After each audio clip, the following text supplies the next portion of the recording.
Hello, Beth. It's me. I'm in my bedroom. I'm not actually this tan, it's just the light that I'm using. I haven't made a video in a long time because during the summer I sometimes get Facebook and YouTube tired, so I don't really even watch things on YouTube very much. I haven't even watched any of the 5AG stuff in probably 3 weeks, just because I haven't wanted to. I'm sure I'll watch them at some point in a giant bunch. But I'll listen to Joe's new song. Beth, your living room. I liked how right behind you when you got up I could see Gilmore Girls and Lord of the Rings extended editions. That was really funny. I have read The Red Pony, Beth. I read it in 7th grade. It was the first John Steinbeck novel I ever read. And it was awful. I hated it. And then the next year we read Of Mice and Men, but we spent a month on it, which it's a book that I could finish in a day, even back then. And so I really hated John Steinbeck for the longest time until pretty much 2 years ago, and I'm thinking I have to reread some of his stuff. Not The Red Pony, obviously, because that's utter crap. But, I watched East of Eden the other day because it was on TCM, and, so I think I'm gonna have to reread his stuff because I'm more interested in that subject area and more mature, I guess. And I really like the area that he writes about, Monterey and Salinas Valley, and so, I think I'm gonna have to reread it. Sorry. I like that type of stuff, generally. But who knows, I might just be deluding myself into liking what he writes. I finished Child of the Prophecy. You know what? I didn't finish Child of the Prophecy. I couldn't even finish it. I couldn't finish the last 50 pages. It was so aggravating, and I was just like, okay, I'm done with this. I know what happens at the end. I'll do a little video about it later, but it was just really aggravating, and I finished it 2 weeks ago, I think. So, your hair looked really nice. It was very wavy. I was like, something looks different about Beth, and I wasn't sure what it was. I guess it was your hair. Speaking of looks, I watched this movie today with Emma Watson called Ballet Shoes. It's on Netflix, instant. The girl who plays the youngest, her name is Posey or something, and she has red hair. She kind of looks like your sister to me. I don't know.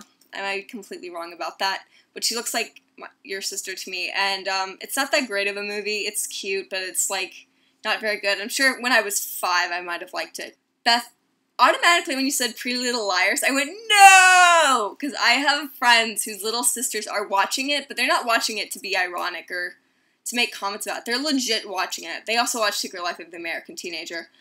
And I have a little diatribe about this because, okay, 2 of the most popular shows amongst teenagers that I've met are The Secret Life of the American Teenager and Pretty Little Liars. What does this say about our generation? Because they are part of our generation, whether you like it or not.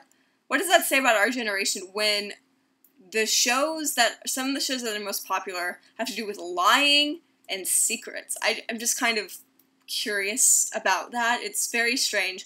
And I also think it's strange that ABC Family in the morning will play the 700 Club, and then at night they have these really teenagers are always having sex, and that's all they always talk about. It's just really strange. And that's all I have to say about that. I've been reading, I just read a book called Travels with My Aunt by Graham Greene. He normally writes dramas. He wrote 60 books, but he wrote this one as a comedy, and a fun book. He said it was the only book that he ever really wrote for fun. I really, really liked it. You might like it too. I just didn't like the ending. I won't tell you what the ending is. I just didn't like it.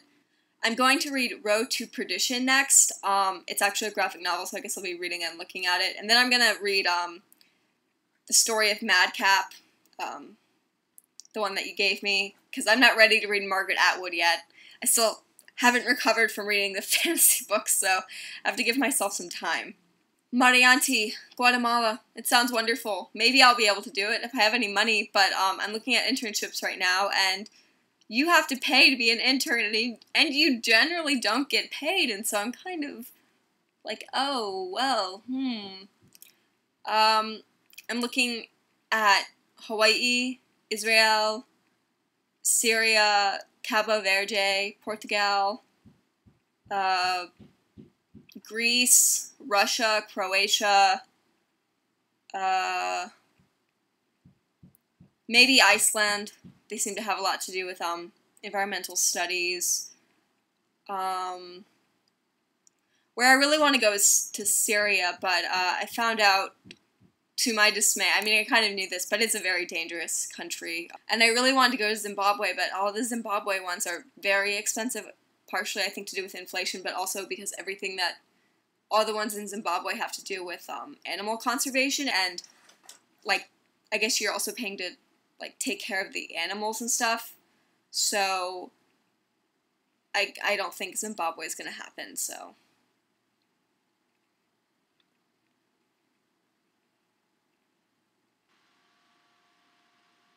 This is my Elvis face. It's disfigured Elvis. Kind of like what Rob Brydon would do as an Elvis face, I think.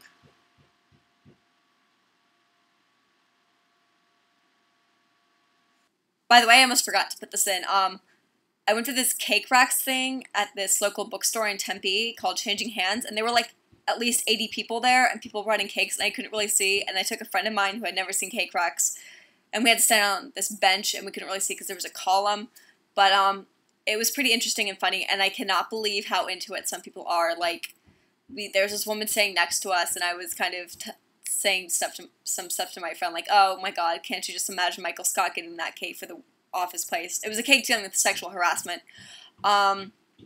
Basically, like, and she was like, oh my god, you're so right. And, like, she was so into it. Like, so many people were. It's a phenomena. Tooth care. It's important, kids.